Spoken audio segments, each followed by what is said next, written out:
ওসমান হাদি এখন জীবন মৃত্যুর সন্ধিক্ষণে দাঁড়িয়ে আছেন বলে জানিয়েছে ইনকিলাব মঞ্চ। দুপুরে নিজেদের অফিসিয়াল ফেসবুক পেজে এমন তথ্য জানিয়েছে সংগঠনটি।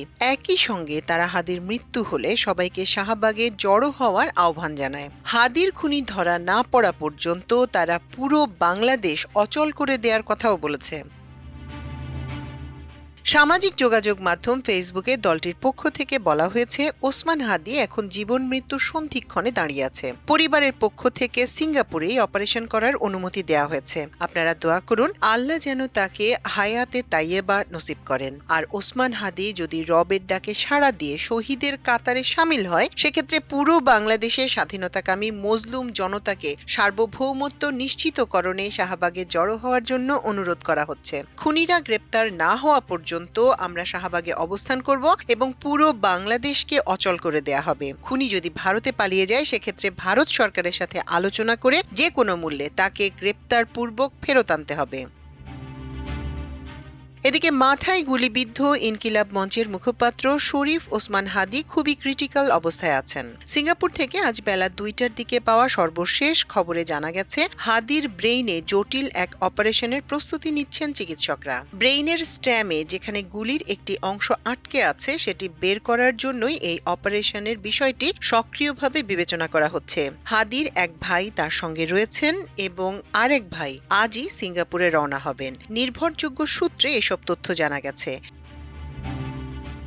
এর আগে আজ সকালে সিঙ্গাপুর জেনারেল হাসপাতালে চিকিৎসাধীন হাদিকে দেখার সুযোগ পান তার বড় ভাই ওমর বিন হাদি। ফোনে তার সঙ্গে আমার দেশের কথা হয়।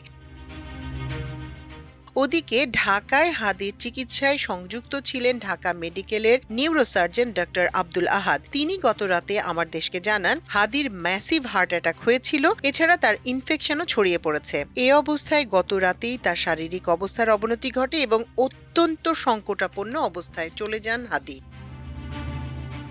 এদিকে গতরাতে প্রধান উপদেষ্টার কার্যালয়ে প্রেস উইং এর পাঠানো বিজ্ঞপ্তিতে হাদির শারীরিক অবস্থাকে অত্যন্ত সংকটাপন্ন উল্লেখ করা হয়। রাতেই দায়িত্বশীল উপদেষ্টারা এ নিয়ে সংশ্লিষ্টদের সঙ্গে কথা বলেন। ইতোমধ্যেই পররাষ্ট্র মন্ত্রণালয়ের একজন কর্মকর্তাকে সিঙ্গাপুর পাঠিয়েছে সরকার। তিনি সার্বিক পরিস্থিতি বিবেচনায় নিয়ে হাদির পরিবারের সদস্য, হাসপাতাল কর্তৃপক্ষ ও সিঙ্গাপুর সরকারের সাথে জরুরি বিষয় সমন্বয় করে দ্রুত সিদ্ধান্ত নেবেন।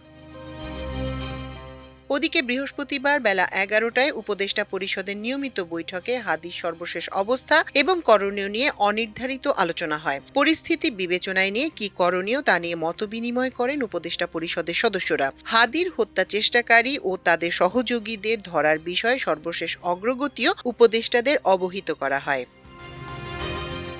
মাল্টিমিডিয়া ডেস্ক, আমার দেশ।